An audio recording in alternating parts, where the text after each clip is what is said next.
السلام علیکم student class 8 مضمون اسلامیات سے آج نکات دوم #13 کا آغاز کیا جاتا ہے۔ #13 کے مطابق آج آپ نے سورہ بقرہ آیت نمبر 143 کا بہماورہ ترجمہ اور تفسیر پڑھنی ہے۔ اسی کے ساتھ ساتھ آپ کو سوال نمبر 1 سمجھایا جائے گا اور اسی کے ساتھ آپ کو اپنی کتاب کے صفحہ نمبر 12 سے مفردات اور جمع زبانی یاد کرنی ہے۔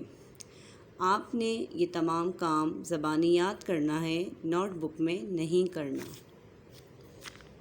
وَكَذَلِكَ اور اسی طرح جَعَلْنَاكُمْ ہم نے تمہیں بنایا اُمَّةً وَسَطًا سب امتوں میں افضل، لِتَكُونُوا تاکہ تم ہو جاؤ شہداء گواہ علی الناس لوگوں پر، وَيَكُونَ الرَّسُولُ اور ہو جائے رسول علیکم تم پر شہیداً گواہ۔ اور اسی طرح ہم نے تم کو سب امتوں میں افضل کیا کہ تم لوگوں پر گواہ ہو اور یہ رسول تمہارے نگہبان اور گواہ ہیں۔ پیارے بچوں، اس آیت مبارکہ میں جس بات کی طرف اشارہ کیا جا رہا ہے اس میں امت محمدیہ صلی اللہ تعالیٰ علیہ وسلم کی تعریف شامل ہے کہ امت محمدیہ صلی اللہ تعالیٰ علیہ وسلم چونکہ رسول اللہ صلی اللہ تعالیٰ علیہ وسلم کی امت ہے تو لہٰذا جو کچھ اس امت کو عزت ملی وہ نبی کریم صلی اللہ تعالیٰ علیہ وسلم کے دم سے ملی۔ اس آیت مبارکہ کے چند مطلب ہیں۔ ان میں سے ایک مطلب یہ ہے کہ قیامت کے دن دوسرے انبیاء علیہ السلام کی امتیں بارگاہ الہی میں عرض کریں گی کہ خدا یا تیرا کوئی پیغمبر ہم تک تو پیغام لے کر آیا ہی نہیں کہ ہم دین اسلام قبول کرتے اور تیرے احکامات پر عمل کرتے۔ تو جو ان قوموں کے انبیاء ہوں گے وہ عرض کریں گے کہ یا اللہ پاک یہ تو جھوٹ کہہ رہے ہیں، ہم نے ان کو احکام سنائے تھے لیکن یہ خود ایمان نہ لے کر آئے تھے۔ انبیاء کرام علیہ السلام کو حکم ہوگا کہ آپ جو دعویٰ کر رہے ہیں کہ آپ نے ان کو پیغام پہنچایا تھا تو آپ ان پر گواہ لے کر آؤ۔ تو انبیاء کرام علیہ السلام جو گواہی پیش کریں گے وہ گواہی کون دیں گے؟ وہ گواہی امت محمدیہ صلی اللہ تعالیٰ علیہ وسلم دیں گے، یعنی انبیاء کرام گواہی کے لیے امت محمدیہ صلی اللہ تعالیٰ علیہ وسلم کو پیش کریں گے اور یہ امت گواہی دے گی کہ خدا یا تیرے پیغمبر سچے ہیں اور یہ کافر جھوٹ بول رہے ہیں۔ حقیقتاً حضرات انبیاء نے تبلیغ فرمائی تھی اور کفار ان پر اعتراض کرتے رہے، طنز کرتے رہے اور وہ اسلام نہ لائے اور اب وہ ان پر الزام لگا رہے ہیں کہ انہوں نے انہیں تعلیم نہیں دی اور دین اسلام نہیں پھیلایا۔ اب جب امت محمدیہ صلی اللہ تعالیٰ علیہ وسلم کفار کی جھوٹا ہونے کا دعویٰ کریں گی تو کفار ان پر بھی اعتراض کریں گے، اور وہ کیا اعتراض کریں گے؟ وہ یہ اعتراض کریں گے کہ تم تو ہمارے زمانے میں موجود نہ تھے، تو کیسے یہ بتا رہے ہو اور کیسے ہمارے متعلق گواہی دے رہے ہو؟ تو مسلمان عرض کریں گے کہ ہم نے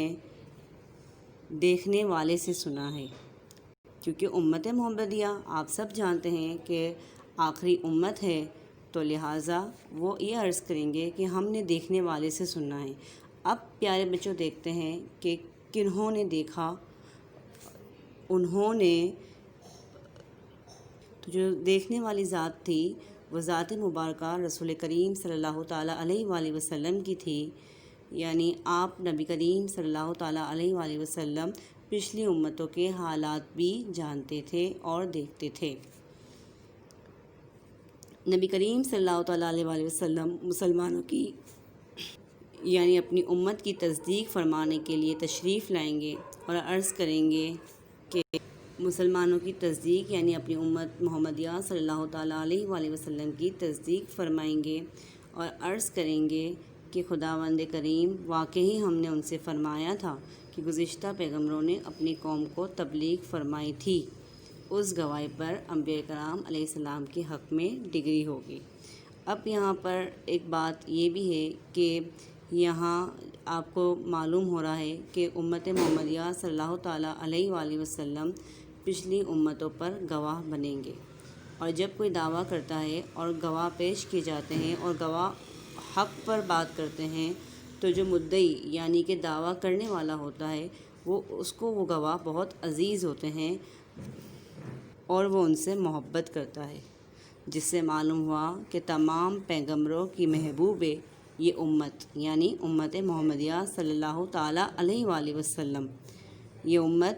دوسرے یہ کہ حضور نبی کریم صلی اللہ تعالیٰ علیہ وآلہ وسلم جیسا کہ میں نے آپ کو بتایا کہ اگلے پچھلوں کے حالات کو خود اپنی آنکھوں سے دیکھتے تھے، اور نہ سنی ہوئی شہادت ورنہ آپ دیکھیں تو سنی ہوئی شہادت مسلمان دے چکے تھے اور کفار نے ان پر اعتراض کیا تو انہوں نے دیکھی ہوئی شہادت بھی ان کے سامنے پیش کر دی، جو دیکھی ہوئی شہادت نبی کریم صلی اللہ تعالیٰ علیہ وآلہ وسلم نے۔ یہاں سے واقع معراج کی بھی تصدیق ہوتی ہے کہ نبی کریم صلی اللہ تعالیٰ علیہ وآلہ وسلم نے جسمانی طور پر بھی معراج کا سفر طے کیا۔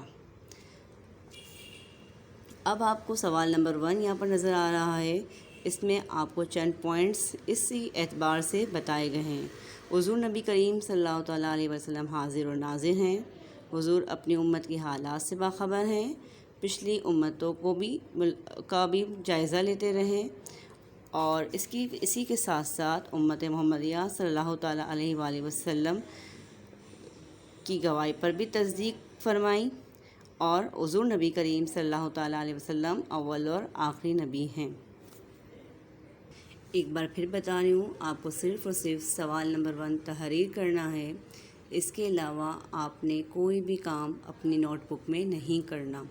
اسی کے ساتھ ساتھ آپ کو کتاب کے صفحہ نمبر 19 سے حدیث مبارکہ کا متن اور ترجمہ یاد کرنا ہے، جو کہ آپ کی بک کی پہلی حدیث ہوگی۔ قال رسول اللہ صلی اللہ تعالیٰ علیہ وآلہ وسلم افضل الذکر لا الہ الا اللہ و افضل الدعاء الحمدللہ۔ یہ حدیث مبارکہ افضل ذکر لا الہ الا اللہ یعنی سب سے بہترین ذکر لا الہ الا اللہ ہے، اور سب سے بہترین دعا الحمدللہ ہے۔ آپ نے یہ اتنی سی حدیث مبارکہ یاد کرنی ہے۔ انشاءاللہ تعالیٰ پیج 15 میں جب آپ کو اس کے تحریری کام کے متعلق بتایا جائے گا تو اس کی وضاحت بھی کر دی جائے گی۔ وآخر دعوانا الحمدللہ رب العالمین۔ اللہ حافظ۔